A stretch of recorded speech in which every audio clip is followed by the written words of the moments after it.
Hey, so wow, I just went and had a glance at the rage-fest cancerscape that is Twitter for a little bit. I haven't done so in ages.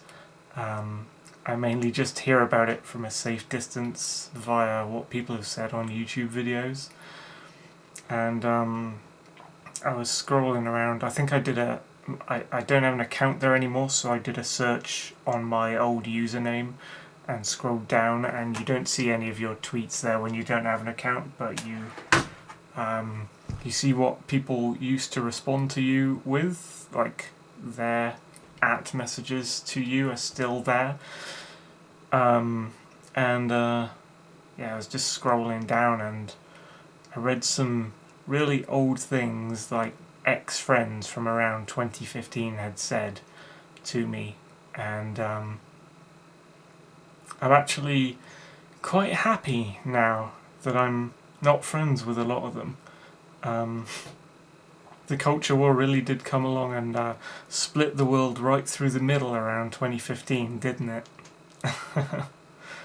I'd say it was slowly bubbling under the surface around 2009, and then of course the Arab Spring happened around 2014 and ISIS rose up and started doing their horrific things, and it was the year after that I noticed it. I think around 2015 we started noticing social justice and the culture war and all that.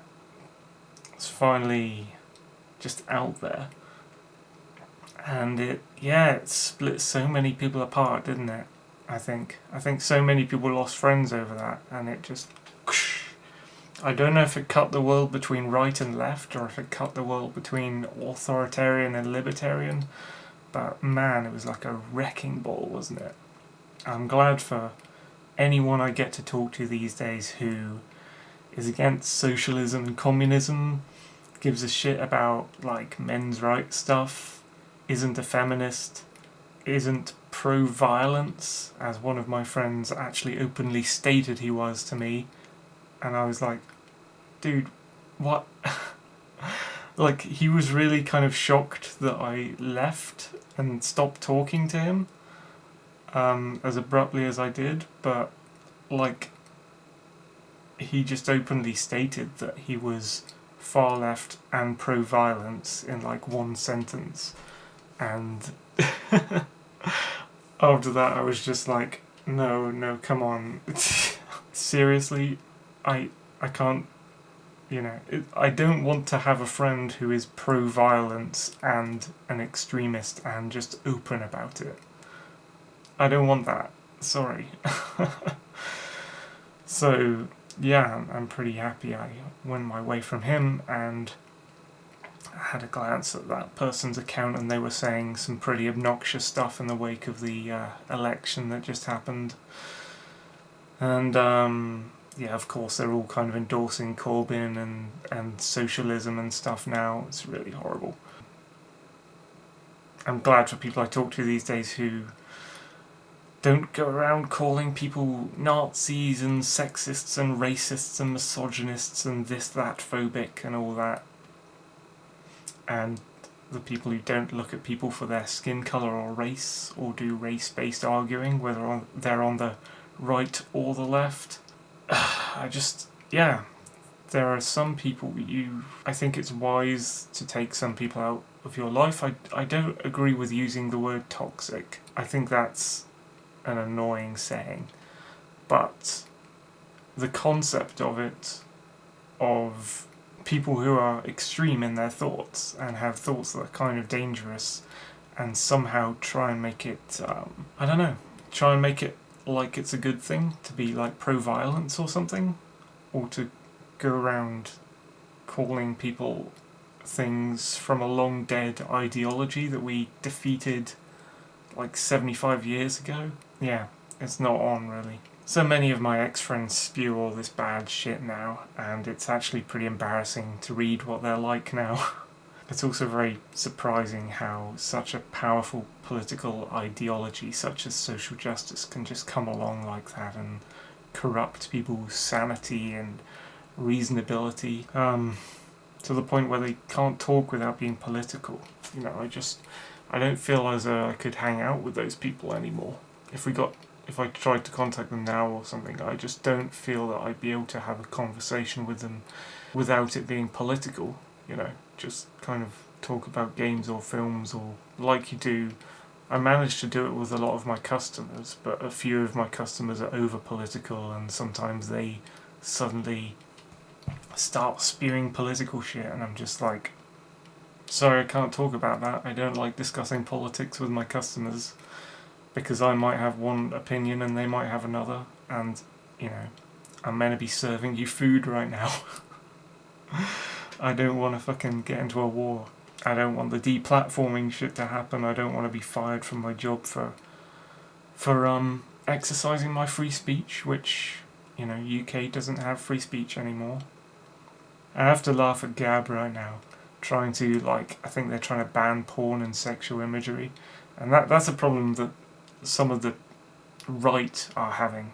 I'm pretty fair to the right wing and the conservatives, to be honest. A lot of them are very friendly and cool. They never used to be. Before, like, 2001, I'd say. They were, like, someone we used to argue against because they were all banning things and all that, and it was like the Columbine shooting massacre happened, and then, of course, they went on banning... they went on demonising, like, metal music and video games, but for all the stuff that they were doing, it's nothing compared to what's been happening under social justice. This stuff is insane. Fucking insane. And I think it's been over the last 10 years or so. Yeah, since 2009. But I noticed it more in 2015, so maybe less than that. I've been watching it happen and just in awe, really. I never ever thought I'd see a hammer and sickle on a flag in the street. I literally can't believe shit like that has happened to our world, but yep, they fucking revived it. The old dead ideologies, they fucking revived it. It's definitely one of those giant historical events in Earth's history that I have lived through, along with September 11th, the War on Terror, and the arrival of the internet. I'd say there's probably something else. Maybe that meteorite that came through Russia. Chelyabinsk, is that its name? And some tsunamis. I may not have seen the moon landings as they happened, or like a world war, or the atomic bomb, but I saw this, and it's like it seems to me, like a proper enormous chapter in Earth's timeline level thing, I believe. You know, I call it the Great Regression, but that's just my kind of homemade pet name for it. I think the most accepted name for it is the current culture war. It's been insane. And obviously we've just had the UK elections here. It's insane. I did always see Britain as a conservative country though, so it wasn't that big a surprise that the Conservatives won. The far left have always been an extremely vocal minority in charge of big institutions. They have a lot of people in schools and courts and the mainstream media and like Hollywood, all the films that come out of the Western, you know, film industry, Britain, America, all those, you know, big celebrity actors that get plastered all over the internet and stuff as if they're somehow important and what they say means something to people. And all the people are taken in by it, all the kids and all the people who watch movies and watch TV are taken in by, like, I mean, you can turn on that Graham Norton show or whatever. I used to own a TV, that's what's happened. I know it's still on, that's still going on. Yeah, I got rid of my TV several years back when I noticed how bad things had got. I think I let it be bad and let it be in my room, and I kept watching it for like 2 years after I noticed it had been bad. Just because there are a few channels where you could catch a film or a comedy show like Ricky Gervais or an old movie on a certain channel, and you could ignore the news channels and the stand-up comedy channels that were pumping out shit, like, what was it called? The Last Leg was one I noticed who did it first. But then all the comedy shows, everything, like Mock the Week, all the stand-up shows that were on, they all started pumping out just far-left politics and not comedy.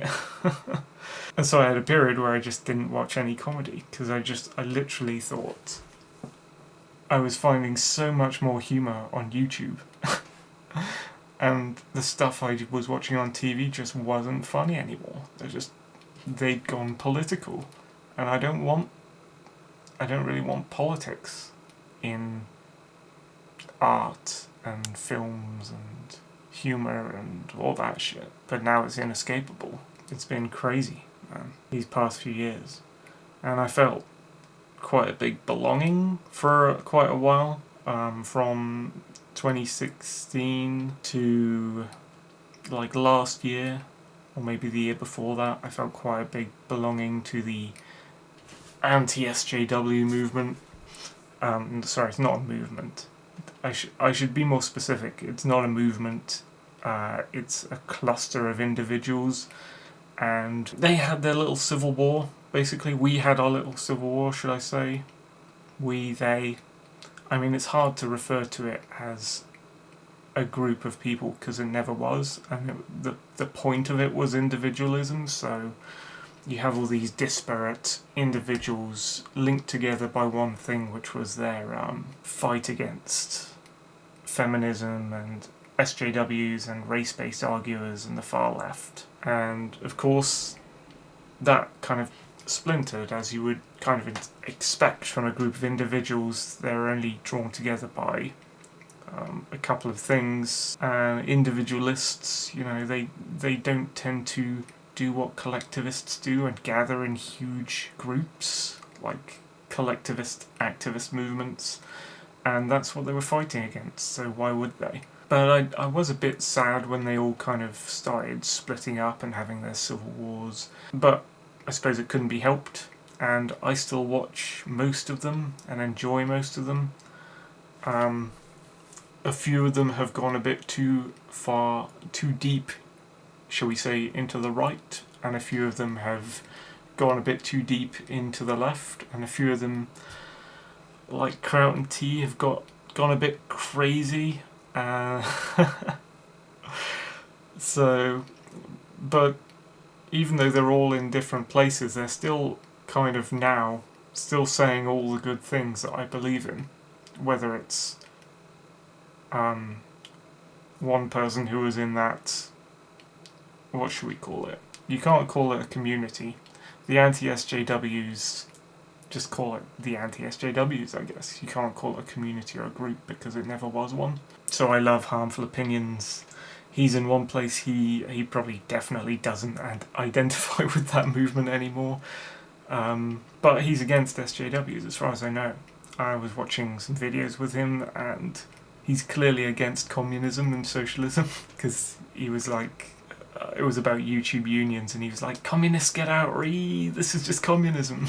And then I put down Lauren Southern. I don't like watching Lauren Southern stuff, but then she basically retired after I stopped watching her stuff. She was a bit too deep into the right, I feel. And I don't mean that she's far right, but when you get to the tradcons, there are aspects of traditionalism I like, but I'm not a Christian, and I'm not a conservative, even though I like milder conservatives than Lauren Southern. I don't believe in the Great Replacement theory, and I think conservatives should draw a line between them and people who argue for shit like that. Yeah, I couldn't watch her because I just didn't agree with what she was pushing, and she was getting a bit cozy with Identity Europa, which seemed okay at first, but then you started noticing that they're like, a couple of them are just doing strange things. I think it's Brittany Pettibone got cozy with the one from Identity Europa who basically is like a mini Arnold Schwarzenegger from Austria. I mean, they seem like nice people, they seem like very friendly people, but at the same time, they're pushing for things I don't agree with on the right, whereas the far left are way more extreme than that. And obviously I'm not really associating with the far left, but there are things here and there that are pushed for in the far left that I have a slight agreement with, and maybe we'd get on better if they weren't doing the angry, ragey activism stuff where they hate everyone and they're pushing for communism. That's the problem with being a centrist, is that if you're a centrist, you kind of pick and choose from the right and the left. And centrists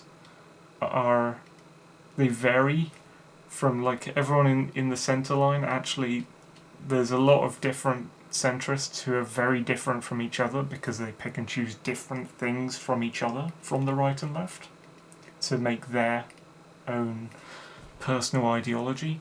So there's tons of centrists who disagree with each other, and I don't think the people on the far fringes of the right and left are gonna ever quite understand that. They just call you like filthy fence sitters or something, or not willing to put the force in to change the world or whatever. They have some people on the outskirts, on the extremist fringes. Imagine that I'm layering the political chart thing over here. It's a grid.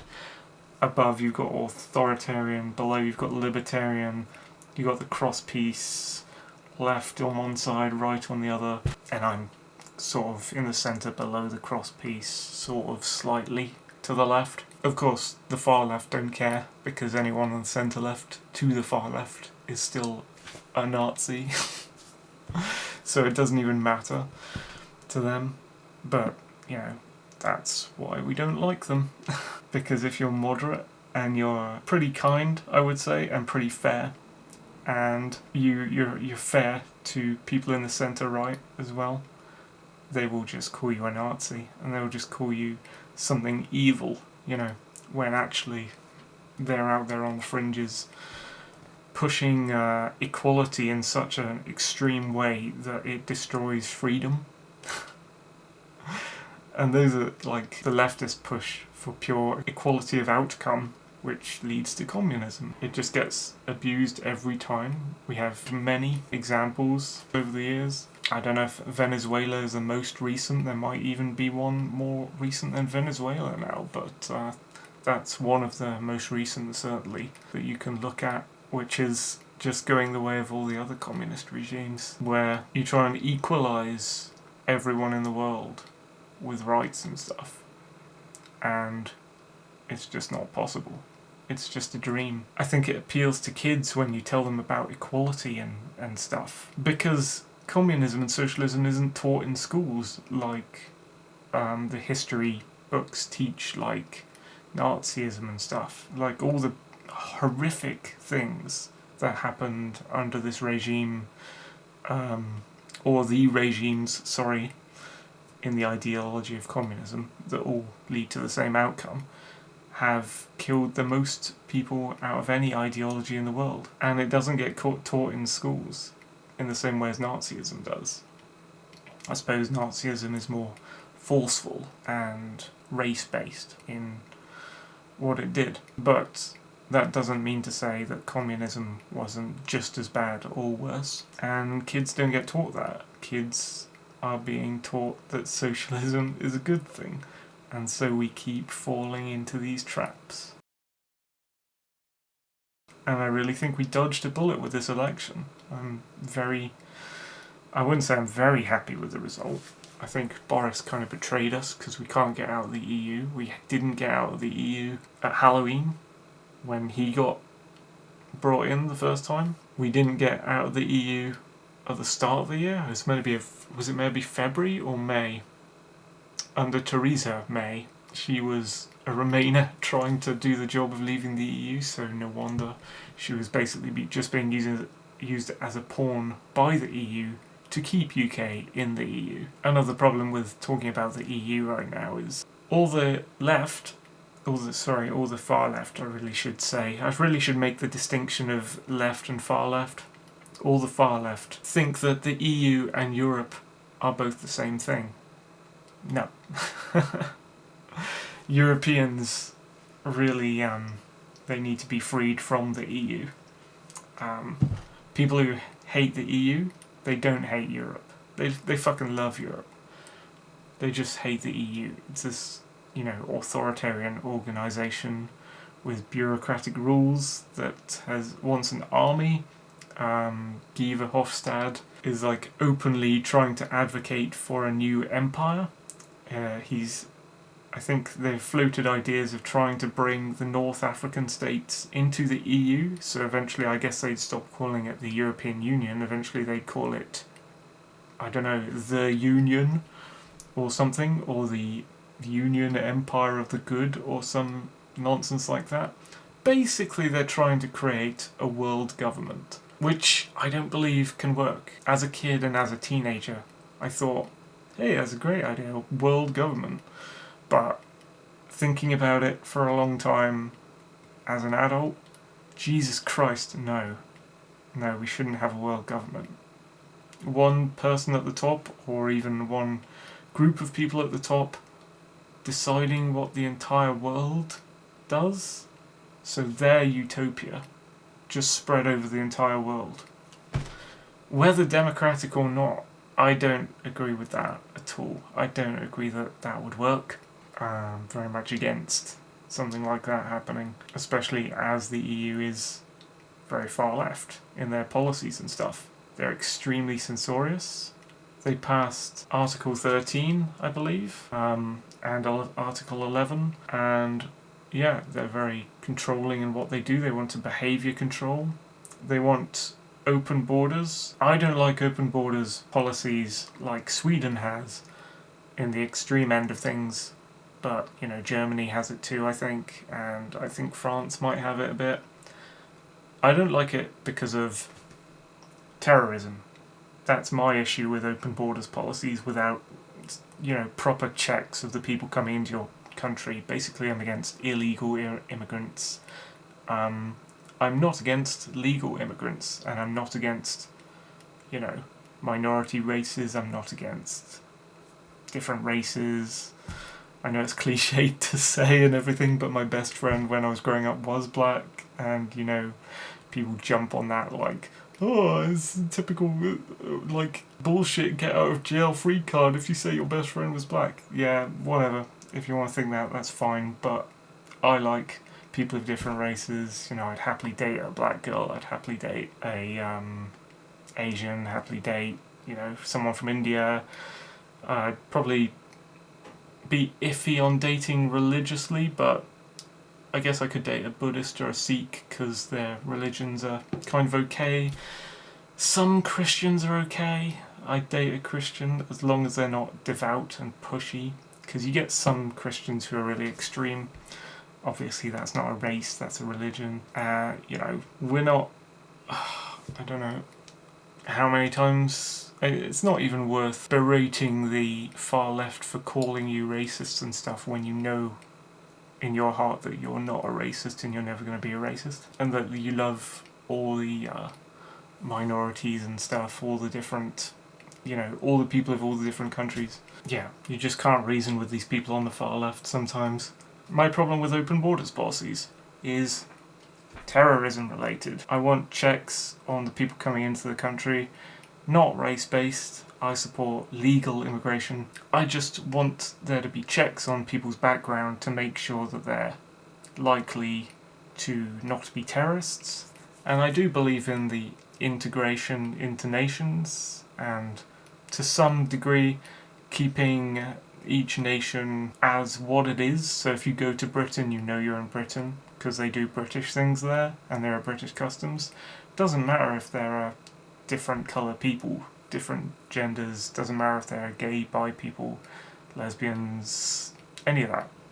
It just matters that you keep Britain British, and you do fly the flag, and you do British things, and a lot of people have tea and crumpets and Sunday roast, and you do have British customs and things that are recognisable, but the people who are living there do try and integrate with that. They learn a little bit of British history. They definitely learn to speak the language when in public.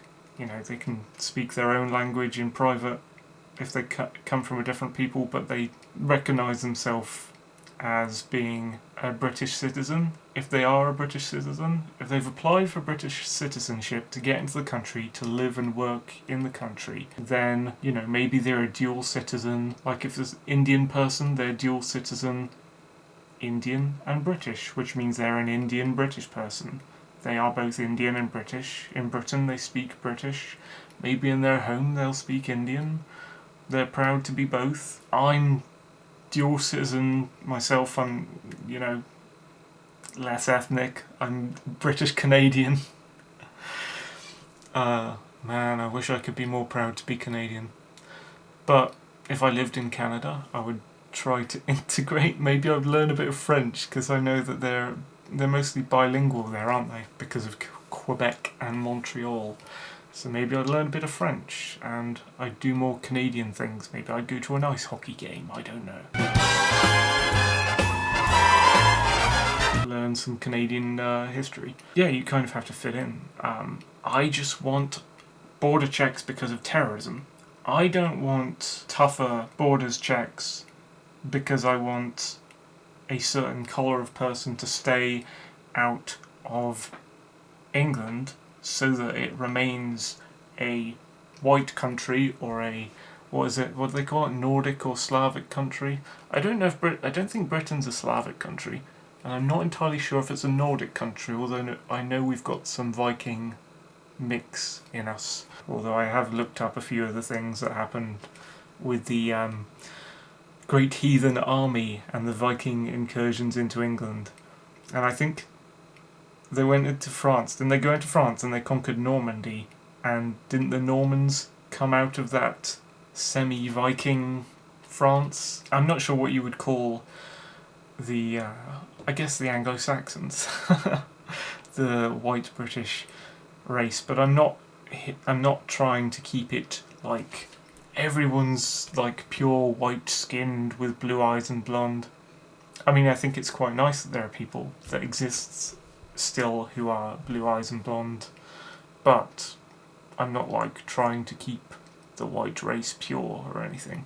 I think that's bullshit, and I get the feeling that people like Lauren Southern want that, and there are a few people I used to watch in the anti-SJW mess that believe in the Great Replacement theory, which is basically saying that our whiteness will be polluted if we let all the white people breed with the immigrants from North Africa and such who come in. Like when you give birth to the next children in the line, they will be less white. And obviously you got assholes like Richard Spencer. Did you see that recording that got released of Richard Spencer? Like, was it last month or something? Milo Yiannopoulos spilled it, and it was like he was like calling everyone octoroons, and people from the alt-right used to call Sargon a quadroon, and I think what that means is he's 1/4 black because he had like a black grandfather or something. And Richard Spencer's like, oh, these fucking octoroons. It's like, Jesus Christ, you twat. And that means you're 1/8 black. It's like, oh my god. He's so Nazi-ish. I mean, this is a guy who I believe is a Nazi. Richard Spencer. He's a fucking twat. He's a ridiculous lolcow. And I can't believe that there are people in this day and age that would actually openly call themselves like a white ethno-state advocator, like an alt-righter or a, you know, something like that.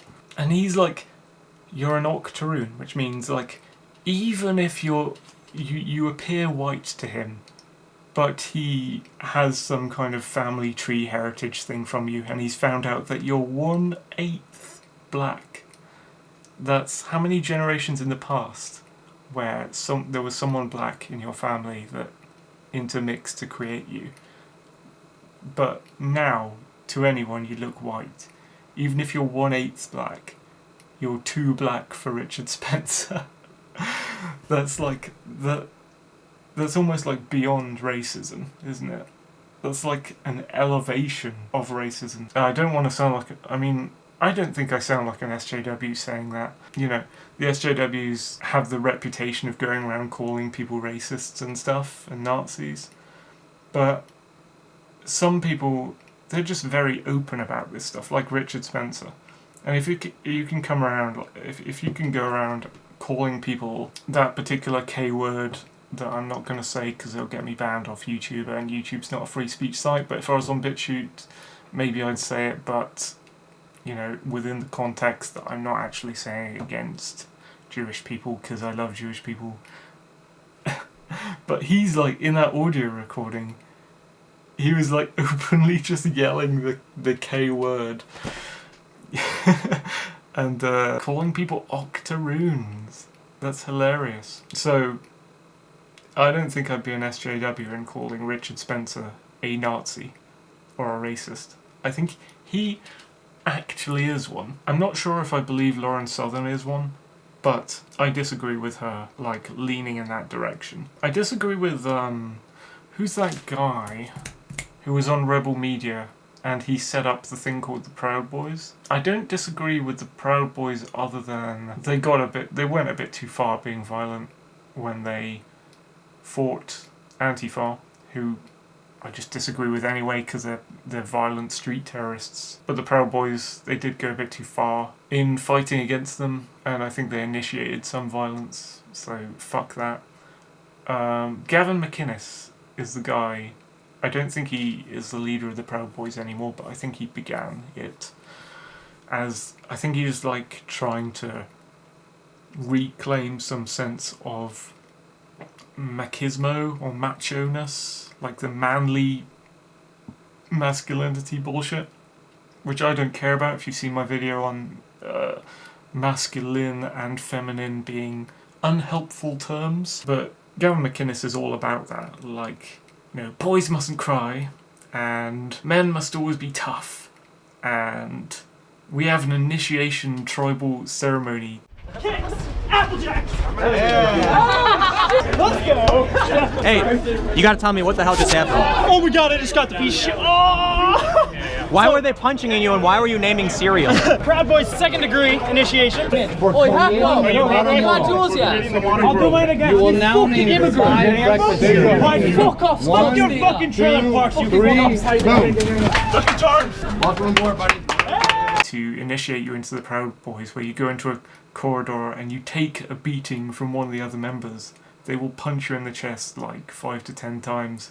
And Tim Pool is there kind of filming it, going, oh, what the fuck is this? We're in a back alley with the Proud Boys and they're like beating each other as an initiation ritual. I thought it was kind of hilarious, but I don't really see the Proud Boys as a threat compared to Antifa. If you just leave the Proud Boys alone to do whatever, then they're not going to go and cause a terrorist act somewhere, whereas if you leave Antifa alone, then they're going to go storm the streets because they hate society and they want to deconstruct what's already there in a violent way, in a way where they, you know, say they own the streets. Whose streets are our streets? No, they're not your streets. You share them with the people around you. They were saying that in London the other day after the election result. It was kind of funny, I thought. And they were like screaming at the cops, like, who do you serve? Who do you protect? Trying to push through them and like, we hate all cops. Who do you serve? Who do you protect? Well, they serve the peaceful people against the violent street communists, I think, basically. I kind of miss the days when they had the police horses, you know? During the Tottenham riots in London, they had like actual horses out in the streets. But you know the left would kind of spin that as some kind of cruelty to animals thing or something if they kept that up. And they had the riot shields and stuff that so many other countries had. But British police is just a joke right now. It's not only is it lax on the streets and very weak on the streets, they spend their time on like Twitter accounts going after people for speech and seeing if they can imprison people for jokes and naughty words, like Dankula on the internet, or that girl with the rap lyrics who got charged Did she get jailed or charged? Dankler got fined. He wouldn't pay the fine and raised the amount of the fine just to give to charity, and then because the police or the courts were too scared to actually put him in jail because he's got so much influence now, he's basically the well-known free speech martyr, the Nazi pug guy. I don't think they could bring themselves to put him in jail, so they reached into his bank account and just took the £800 out by themselves, or whatever. What the fuck? Not gonna lie though, I'm kind of glad he didn't get jailed, but I'd still feel like they would try and jail people for jokes. And if Corbyn was in power, that shit would start happening. It would have been so bad. I was thinking the other day before the election, like, what if Corbyn actually, like, Labour Party actually got into power, with Hope Not Hate under Diane Abbott and all that? We would be in for some hellishly bad times. And I don't really think all my ex-friends on Twitter actually realise that. I don't think they understand. I don't think they'd be open to understanding quite how bad it would be 2 years or 3 years into a hardline socialist government. And John McDonnell behind Jeremy Corbyn in Labour, he was the actual hardline kind of communist guy. And I have a feeling that he would have taken over the party, and it would have just been. I really don't believe all these young people quite understand what they were voting for with Labour. I really don't think they understand. They don't know. It would take actually living through like communism, like Hungary and Romania and Poland did, for people to just, it'd be like what's the thing where you take a drug and it immunizes you against a disease? It'd be kind of like that. Like you have like V said, I think V said it the other day. It's a wonderful preventative of socialism to live under socialism for a few years. Your country would never want to do it ever again. You would just never. You'd be like immunized against it. Just a few years under it, you would never, ever go back to it. And that's what Romania's like, and I love Romania for it, although I really wish it would drop the EU. It doesn't quite understand what the EU is, but yeah, and Poland and Hungary and Brazil, they all know this. And I think Venezuela, once it gets out of socialism, it's going to be based as fuck, and it's going to know never to get back into that state again. And we really have dodged the bullet with this election. It's not perfect. Boris isn't perfect.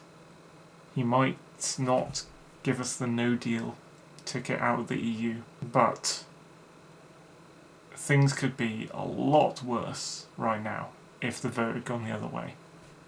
Maybe we'll see it in Scotland, because I think the SNP won in Scotland. But that's another story. Anyway, this has been a rant. Post-election rant. Post-visiting Twitter to look at the salt rant. Bye.